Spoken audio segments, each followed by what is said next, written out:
Hello everyone, I am Perplexality, and usually I'll be posting on my YouTube channel, ODSTHaloGuide, but right now I'm posting on the HaloAssembly. So if you guys like this commentary, please feel free to subscribe to the HaloAssembly and my channel. Sure we'll have some kind of thing where you can see it, and you see my gamer tag in the bottom of the screen. If you search that on YouTube, you can probably find it. But first I want to thank the HaloAssembly for letting me post a video right here and having me on the channel. I hope this gameplay doesn't let down. I get a 20-0 perfection here in the Infinity Slayer game. And I wanted to go ahead and share a few tips about how to get a perfection and talk about my channel at the end if we have enough time. So, what is a perfection? Basically, perfection is 15 kills without dying. You'll get challenges for online matchmaking some days that'll say that's just perfect will be the name of the challenge, and it'll be get 15 kills in a match-made game without dying. That's pretty much what this is. You have to be able to go ahead and do what I do right here in order to get the challenge. I actually think I got the challenge on day. This was one of the days where they did have the challenge up. I've done this dozens of times. I have tons of perfection gameplay on my YouTube channel, stuff like that. So I've been around the block quite a few times. I've made a pretty good checklist of how to get easy perfections. And anyone can really do this. I made a gameplay once where I got a perfection. I went 20-0, but I only used the Magnum. Didn't use any power weapons, didn't use any primary, stuff like that. So I just wanted to prove that pretty much anyone really can do this as long as they can think well and they follow my basic outline. So what I really wanted to think was the primary reason for getting a perfection is you have to have a section of the map that you can control. If you're running around the map, you're running into danger, you have less control over the situation. But if you find an area on the map that's easily defensible, where it's still high traffic so you can get a lot of kills, like this corner on Adrift, then you're able to rake in a lot of those kills because you have to get 15 of them without dying. But you're also able to stay alive. Like right here, I'm able to control the situation by having the grenade thrown at the guy, but I can also run away, so I have easy escape at hand. Now that guy's chasing me, I can aim where he's going to be. So I have that situation set up. I'm just going to go ahead and take him out. So it's an easy give back and take of just setting up situations where people are going to die and killing them. Because the beautiful part about that corner is there are only two entry points. So there are only two places where enemies can get at me, from the front or the back.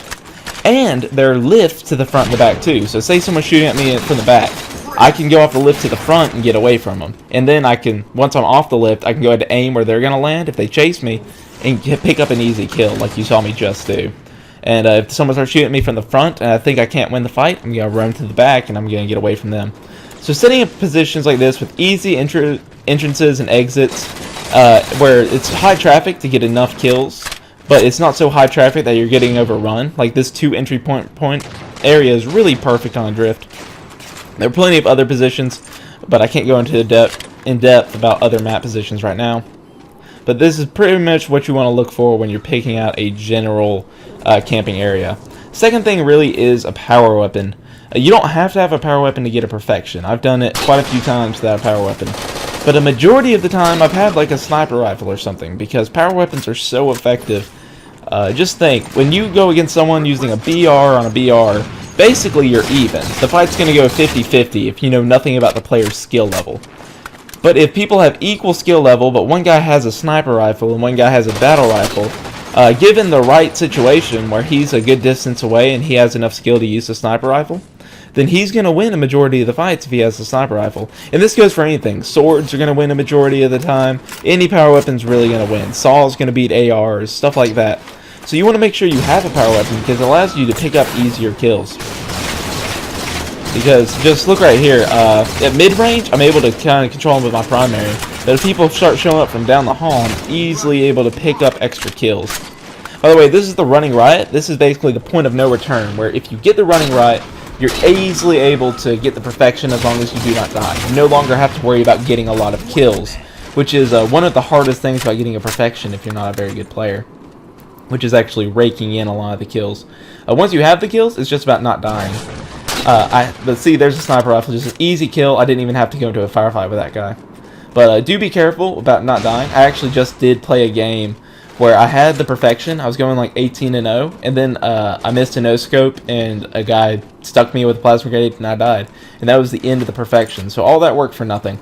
So really, you're going to see me get a lot more defensive once I get the running Riot, because it is the point where basically I have the perfection on lock as long as nothing bad happens to me.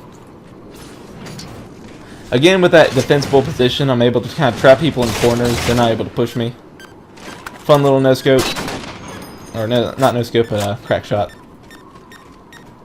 So basically, a very big key is to have situations that you control. Areas of the map is just yours. This area is also beautiful because it has a power weapon spawn, which is, you'll need a power weapon in order to get a perfection if you don't have a lot of skill. They just make it a lot easier, so I highly recommend them.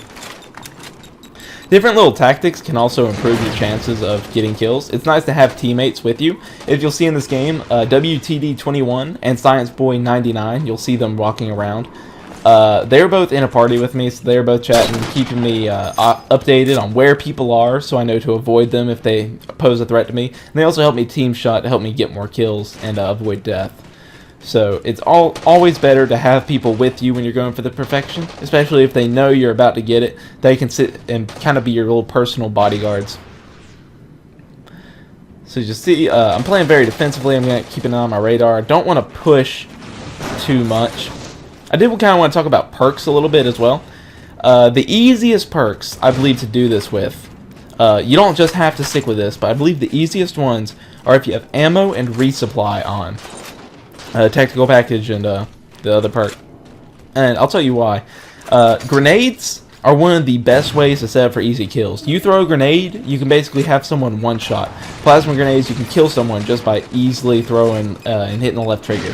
So grenades greatly ease the ability to fight. You can even hit people around corners. So if you have someone one shot, it's an easy way to pick up kills. So grenades are very, very important. So you don't want to run out of them. So resupply helps you stay stocked on those. Also, power weapon ammo and primary weapon ammo are both very important. You don't want to be caught without weapon ammo. You don't want to have someone very far away and be caught without sniper ammo. You don't want to have someone very close up and be caught without your primary or things like that. So make sure you get the ammo perk. It boosts the amount of ammo you have. I've also seen a lot of people do it with dexterity, but you do have to be swapping out ammo quite frequently. So make sure that you definitely have resupply. And ammo is also very highly recommended. That's usually what I'll do. And I've done it with so many weapons, light rifles, DMRs, BRs, you know, the like. No particular weapon or secondary, it's down to preference there. But we've pretty much reached the end of the gameplay. Those are some very rough perfection tips. If you like the video kind of setup and you want to see more perfection tips, I have tons of them on my channel you can go ahead and check out. Also, remember, subscribe to me, subscribe to the HaloAssembly. It's really great that they've allowed me to kind of post a video here. Kind of get my videos out to some other people on YouTube. And I'll always be posting stuff like this. If you want to submit gameplay, you can go ahead and feel free to submit it to my channel, because I allow plenty of stuff like that. I do a lot of reviews and things like that to kind of keep them preoccupied. But as you see here, we're pretty much at the end of the game. So again, thank you for watching. Comment, rate, and subscribe on this video. Check out everything else in the YouTube search. And that's pretty much it. You're going to see me go ahead and pick up the rampage right around here. But stay classy, and I hope you guys will have a great day. I'm going to let the gameplay play out. ODST, out.